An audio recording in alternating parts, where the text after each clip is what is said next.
Well, I was born and raised in Vicksburg, Mississippi. I went to Warren Central High School. I also went to Porter's Chapel for a little while.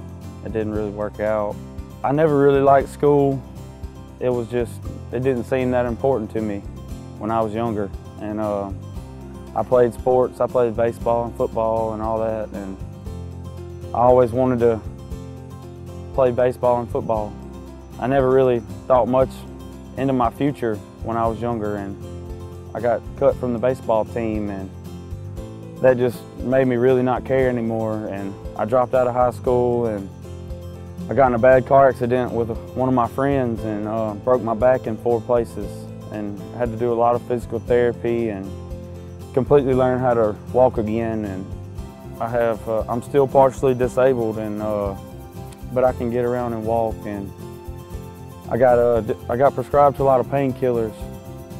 That took me down a long, dark road for a long time, and finally one day I just got tired of it, and I told my mom I wanted help, and went to rehab down on the coast of Mississippi at a place called the Home of Grace, and they helped me out a lot. And once I got back home, I started thinking, you know, what I wanted to do with myself as far as getting a job or anything like that. And I had a high school diploma I got online.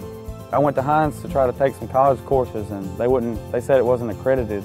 They wouldn't accept the diploma, so I had to find a way to get another one, and they told me about the My Best program. So me and my mom went up the hill at Hines in Vicksburg and talked to Miss Shires and Miss Powers, and they got me signed up for some classes.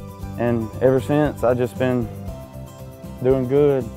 I'm in the Phi Theta Kappa Honor Society. I have a 4.0 GPA.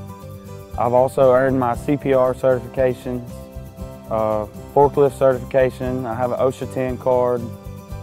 I've also earned my high school equivalency over the summer.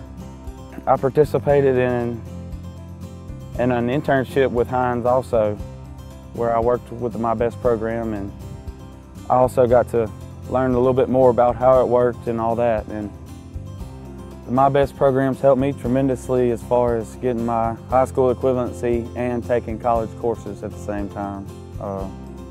I highly recommend it to others, definitely.